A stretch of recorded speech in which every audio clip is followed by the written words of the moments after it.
Hey, what's up, everybody? It's just Charles Sabanson, and welcome you guys to another episode of the Dreamers Pro Show.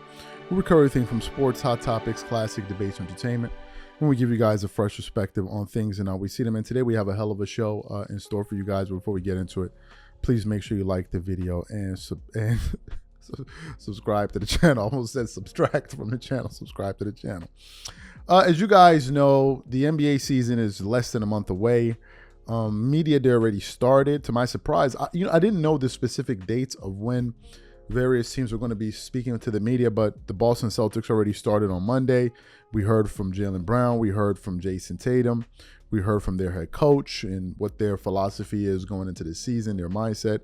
Joe Mazzulla stated his objective very, very clearly, where he said, look, our goal is to win the NBA championship every single year. So that's what the Boston Celtics standard is. But the Boston Celtics aren't the only team that have that standard for themselves. There's another team on the opposite coast, and that team is the Los Angeles Lakers. Those two teams are essentially the standard bearers of the NBA when we're talking about winning championships, and having this expectation from his fan base to continue to dominate and go to Western Conference, Eastern Conference finals. But things haven't really panned out for the Lakers the same way it has panned out for the Boston Celtics. They just finished winning a championship, whereas the Lakers last year, they had a bit of a tough stretch. They ended up making it into the playoffs last year as the number 8 seed with a 47-35 record. And I think they ended up playing they ended up playing the Denver Nuggets, I believe, in round one. And it was a very, very difficult first round matchup for them. They ended up losing that series in 5 games. And they realized that, look, we have to make a change. And they did just that by firing their head coach, Darvin Ham, who had been at the helm for about 2 years or so.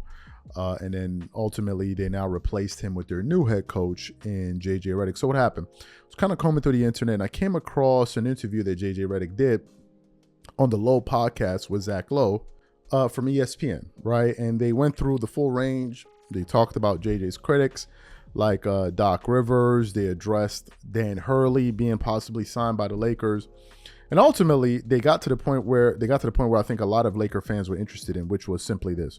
What is going to be our starting lineup going into the season? Now, if you've paid attention to Laker fans, which all of us have, they have been complaining about rotation. That was something that they complained bitterly about with Darvin Ham. They said that they didn't like his rotational patterns.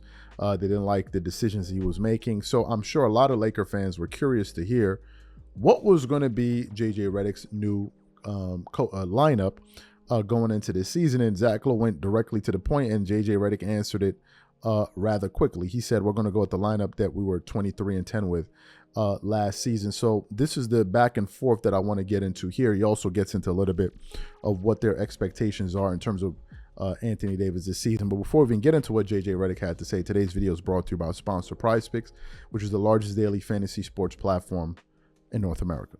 PrizePicks is America's #1 daily fantasy sports app with over 5 million active members. PrizePicks makes it easy to get real money action on sports and players you love. Pick more or less on 2 or more players in any sport to win up to 100 times your entry fee. For example, here's a possible winning player projection lineup. Tyreek Hill for more than 90 receiving yards and Dak Prescott for more than 263 passing yards. Josh Allen for less than 240 passing yards and CeeDee Lamb for more than 96 receiving yards. And if you're like me and you want to play safe, you will love the new features PrizePicks invented. Flex plays. Flex pays are the safest way to play PrizePicks. You can still make a profit or win some money back even if a couple of your picks don't hit. On top of this, PrizePicks puts their members first, so all withdrawals are fast, safe, and secure. When my picks hit, I can get my money in as quick as 15 minutes. So download the PrizePicks app today and use code CLNS to get $50 instantly when you play $5. That's code CLNS on PrizePicks to get $50 instantly when you play $5. You don't even need to win to receive the $50 bonus. It's guaranteed. And remember, whenever you support this sponsor, you're supporting this channel. Thank you. So what we'd like to do now is like to play exactly what JJ Redick had to say here on the Zach Lowe podcast, and then we're going to come back and really get into the meat and potatoes of today's show. Take a listen to JJ Redick here. Have you settled on a starting 5? Yeah. It'll be the starting 5 that went 23-10 last year. D'Lo, Reeves, Rui, LeBron, AD. Yeah.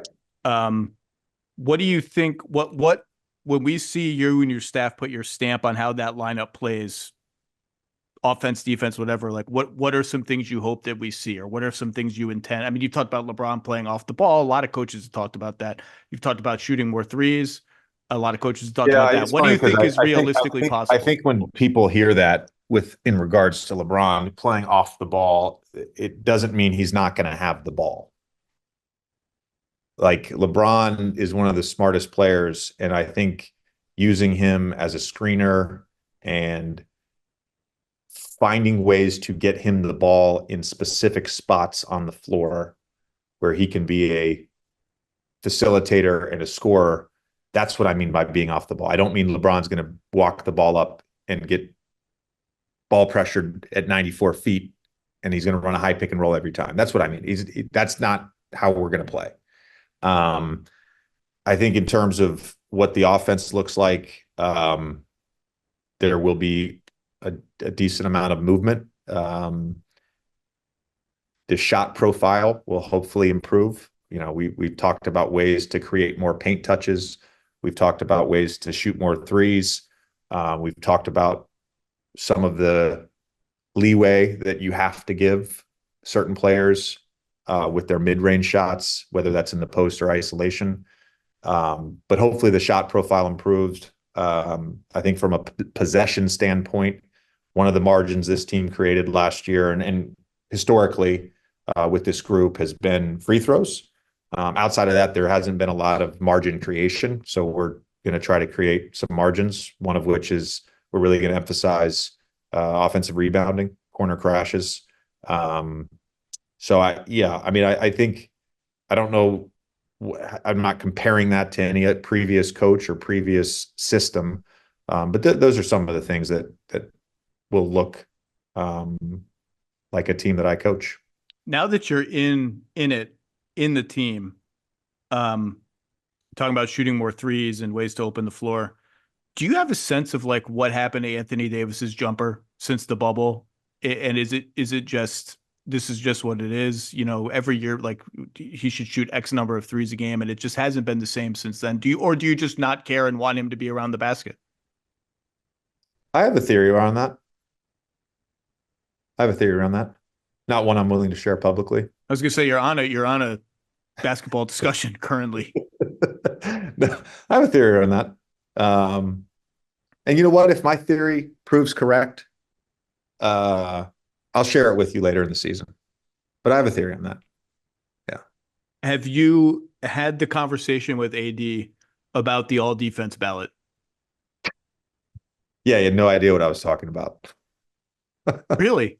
Yeah, it's just like he's like, I didn't even know that. I was like, yeah.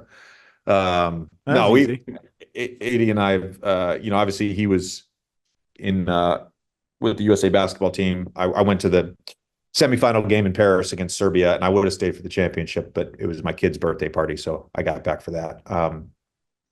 But I've spent some time with him.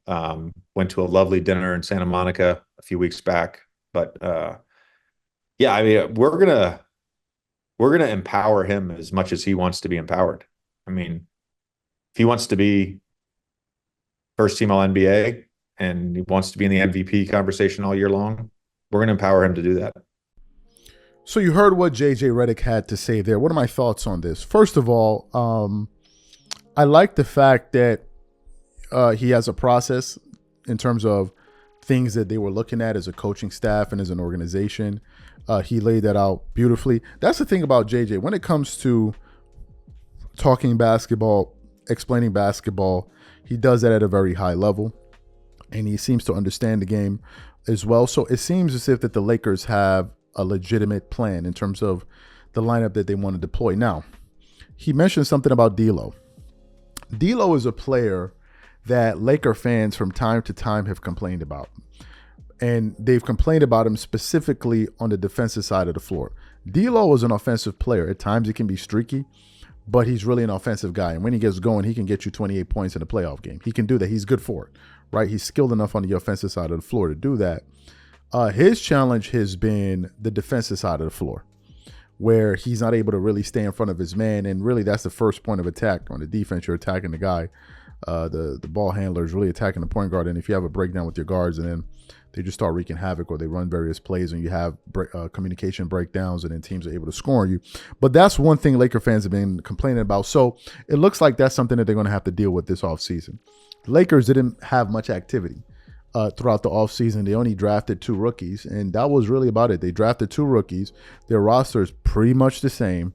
And they changed their head coach. That's about it, right? That's about it. Now, in terms of expecting a different result with more or less the same product, we have to wait and see. And I think that's going to come down to the coaching, the strategy that these guys deploy, how Anthony Davis plays, because I think he's their best player. The media won't say that I think he's their best player. Even that year when they made their run into the playoffs, when they ended up losing to Denver in 4 games, LeBron was out for most of that stretch. It was Anthony Davis. He was putting up beast mode numbers, 38 and 15. It was crazy, right? And it was clear to see that he's clearly their best player. Even if you look at that first round matchup between themselves and the Denver Nuggets last season, in the playoffs, it was quite clear to see that AD was the difference in that entire. Like, he's the one that teams have a hard time guarding when he's offensive minded. And last year, there are games in that playoffs where he should have 50 points or 45 points, where he would be hot in the first half. He had 20 plus points in the first half, and then the team will go away from him. The point guards and the people that have the ball in their hand, they will do a concerted effort to not get him the ball. And then Anthony Davis will do himself no favors by actually going out there and demanding the ball. Is that something that JJ Redick is going to focus on and implement this season? Because if we're being honest, if the Lakers want to experience any real success, they are going to have to make Anthony Davis the guy. Now, Anthony Davis naturally defers to LeBron. Obviously, LeBron is an older player. You may view LeBron as an older brother, whatever it is. But he needs to be the focal point of what they're doing. It's going to be very difficult because LeBron, and I'm saying it, LeBron fans, y'all can feel it however you want to feel. LeBron also wants to make sure he gets his stats, and LeBron will do that by ensuring that he gets his numbers. And if it means Anthony Davis is not in a rhythm, so be it. Is LeBron James an integral part of what they do? Absolutely. Do the Lakers need LeBron James to give them 22 to 25 points a night? Absolutely. But not at the expense of Anthony Davis. It is okay for certain games for LeBron to have 19 points and AD has 45 and they're dominating. This is just my view. And there are going to be various schools of thought. That's not on LeBron. That's on AD. Well, if it's not on LeBron, is he not the point guard, the unofficial point guard of the team? Does he not make his teammates better? Well, he needs to make Anthony Davis better. LeBron is 39 years old, for goodness sake. Right? Let the young boy eat. That's my thought. So what I want to know from you guys, what do you think about what JJ had to say? What do you think about his lineup? What do you think about his philosophy going into the season? Whatever you guys think, please leave your thoughts and comments in the comment section. And we'll catch you guys on the next show. Peace.